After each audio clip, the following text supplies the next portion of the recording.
علیکم خواتین و حضرات، پاکستان بھر میں جیسا کہ آپ جانتے ہیں کہ ایرتل غازی کے چرچے ہی چرچے ہیں، اور اس وقت ہم ایرتل غازی کے سیٹ پر موجود ہیں، اور ہمارے ساتھ اس وقت ایرتل غازی ہی کے ڈرامے میں عبدالرحمن غازی کا کردار ادا کرنے والے جناب جلال آل موجود ہیں۔ سب سے پہلے میں جلال آل کو خوش آمدید کہتا ہوں۔ کیسے ہیں آپ؟ خیریت سے ہیں؟ ہوش بلدک۔ جلال، آپ یہ بتائیے کہ آپ اپنی زندگی میں کیا کچھ کرتے رہے ہیں، آپ کی زندگی کیسی گزر رہی ہے، آپ کی فیملی کیسی ہے، اس بارے میں کہاں سے تعلیم حاصل کی، کیا کچھ کرتے رہے، اس بارے ہمارے ناظرین کو بتانا پسند فرمائیں گے؟ میرا نام جلال آل ہے، میں برسا میں پیدا ہوا۔ میں نے اپنی ابتدائی تعلیم برسا ہی سے حاصل کی۔ اس کے بعد میں نے ہائی اسکول، کالج اور اس کے بعد یونیورسٹی کی تعلیم بھی برسا ہی سے حاصل کی۔ کالج کے زمانے سے ہی مجھے تھیٹر اور سینما کا ذوق ابھر کر سامنے آیا۔ پھر میں آہستہ آہستہ خود بھی ڈراموں اور تھیٹر میں نے حصہ لینا شروع کر دیا، اور یوں میرا شوق بڑھتا چلا گیا۔ اور اس کے بعد میں سن 2010 میں استنبول آ گیا۔ استنبول میں ایک پرائیویٹ اکیڈمی میں تھیٹر اور سینما کی میں نے مزید تعلیم حاصل کی۔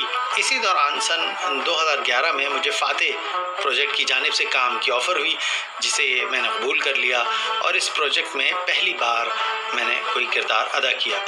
اس کے بعد میں نے ڈرامہ سیریل کردلر وادیسی سیریز میں کام کیا، اور پھر کچھ عرصے باہر بیٹھا رہا۔ 2 سال تک اس دوران کوئی پروجیکٹ نہیں آیا، لیکن اس کے بعد پھر مجھے اس عظیم پروجیکٹ میں کام کرنا نصیب ہوا۔ اب یہی آپ سے پوچھنا چاہتے ہیں کہ آپ نے کون سے ڈراموں میں کام کیا ہے، اور کون سے ڈرامے میں آپ کا جو کردار جو آپ کو بے حد پسند آیا؟ جہاں تک آپ نے میرے پسندیدہ کردار کے بارے میں پوچھا ہے، تو مجھے اپنے سبھی کردار پسند ہیں۔ ان میں کردلر وادیسی والا کردار زیادہ پسند ہے، لیکن ارطغرل غازی ڈرامہ سیریل کو میری زندگی میں بڑا ہی اہم مقام اور الگ مقام حاصل ہے۔ میں کہہ سکتا ہوں کہ یہ کردار میری زندگی کے لیے ایک اہم موڑ کی حیثیت رکھتا ہے۔ اس پروجیکٹ کے ذریعے مجھے عثمانیوں اور ترکوں کی تاریخ کا اچھی طرح جائزہ لینے کا موقع ملا، اور ساتھ ہی اچھی خاصی آگہی بھی حاصل ہوئی۔ اس عظیم معلومات کو پھر میں نے ان لوگوں تک بھی پہنچایا اور ان کو آگہی دی جو اس تاریخ سے بے خبر تھے۔ دراصل میرے نزدیک یہ صرف ڈرامہ نہیں، بلکہ انسانوں کو تاریخ کے بارے میں آگہی فراہم کرنے کی ایک بڑی زبردست درسگاہ بھی ہے۔ اگرچہ اس ڈرامے میں 100% تو آپ کو تاریخی معلومات نہیں مل پاتی، لیکن ممکن حد تک اپنی بھرپور توانائیاں صرف کر کے ہم نے ان روایات کو آپ تک پہنچایا ہے جو تاریخ کا اہم حصہ ہیں۔ اس لیے میں کہہ سکتا ہوں کہ یہ ہماری زندگی میں یہ ڈرامہ بڑا اہم ہے۔ لہٰذا آپ کے پاکستان سوشل میڈیا پہ بڑے فالورز موجود ہیں، بڑی تعداد میں موجود ہیں، اور آپ ان سے مدد کرنے کی امدادی سرگرمیوں کے بارے میں ذکر کرتے رہتے ہیں، اور وہ آپ کو اس چیز کے بڑے اپریشیٹ کرتے ہیں۔ اس بارے میں کیا کہنا چاہیں گے؟ میں آپ کو بتاؤں کہ پاکستان کے مسلمان بہن بھائی ہمارے لیے بڑی اہمیت کے حامل ہیں۔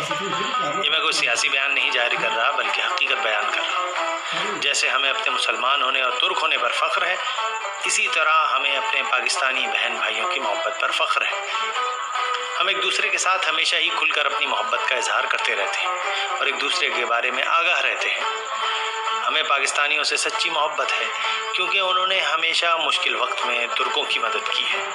سن 1915 میں مارکہ چناک قلعے کے موقع پر جب برطانیہ اور اس کے اتحادی ممالک نے ترکی پر حملہ کیا، اس وقت سلطنت عثمانیہ اپنے آخری دور میں تھی۔ اسے ہر طرف سے حملوں کا نشانہ بنایا جا رہا تھا۔ سلطنت عثمانیہ کو رقم کی شدید ضرورت تھی، تو اس وقت ہماری مدد کو بر صغیر کے مسلمان جو اب پاکستانی ہیں وہی دوڑے تھے، جس کو بھلا ہم کیسے بھلا سکتے ہیں۔ میں ایک بار پھر اس موقع سے فائدہ اٹھاتے ہوئے اپنے پاکستانی بہن بھائیوں کو دل کی گہرائیوں سے سلام پیش کرتا ہوں۔ سوشل میڈیا پر میں اکثر و بیشتر اس بات کا ذکر کرتا رہتا ہوں کہ جب بھی چناک قلعے کا نام آتا ہے تو ہمارے ذہن میں آپس کی محبت، اتحاد اور یکجہتی کے منظر بھی گھومتے ہیں۔ اس وقت سلطنت عثمانیہ سے ہزاروں کلومیٹر دور شاید بر صغیر کے لوگوں نے سلطنت عثمانیہ کے لوگوں کے چہرے بھی نہیں دیکھے ہوں گے، لیکن انہوں نے آگے بڑھ کر اس خلافت عثمانیہ کے لیے بڑی بڑی رقوم جمع کی اور اسے ترکی روانہ کیا۔ پاکستان کے قومی شاعر علامہ محمد اقبال نے بھی اس سلسلے میں بڑا اہم کردار ادا کیا، اللہ ان کو اس کا اجر دے گا۔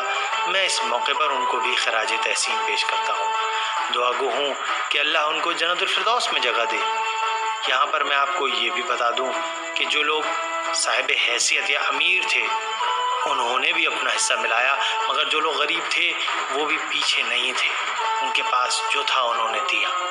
ایسی مثال بنائی جس کی دنیا میں کوئی مثال نہیں۔ کہا جاتا ہے کہ بر صغیر پاک و ہند کی ایسی مائیں بھی تھیں جنہوں نے اپنے معصوم بچوں تک کو بھیج دیا کہ خلافت کو بچا لیا جائے۔ دنیا میں ایسی بے لوث محبت کا اظہار آپ نے کبھی دیکھا ہے؟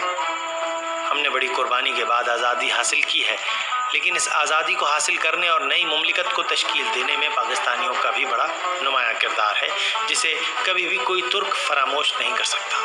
یہی وجہ ہے کہ پاکستان اور پاکستان کے عوام کے لیے میرے دل میں بھی الگ مقام ہے۔ پاکستان کا سبز ہلالی پرچم اور اس کے ساتھ ترکی کا سرخ ہلالی پرچم دونوں ایک دوسرے کے ساتھ بالکل ایسے ہی یکجا ہیں جیسے اس کے عوام۔ یہ دونوں ممالک یکجا ہیں اور دوسرے کے برادر ہیں۔ الحمدللہ تاریخ کے اور خاص طور پر مارکہ چناق قلعے نے ہمیں یکجا کیا، اور مستقبل میں بھی یکجہتی اور اتحاد اسی طرح ہمارا جاری رہے گا۔ جو قوم اپنے ماضی کو نہیں جانتی وہ اپنے مستقبل کی راہ بھی متعین نہیں کر سکتی۔ ہمیں اپنے ماضی پر فخر ہے، اور میں ایک بار پھر پاکستانی عوام کا شکر گزار ہوں اور سلوٹ پیش کرتا ہوں۔ اللہ ہمیشہ ان کو خوش و خرم رکھے۔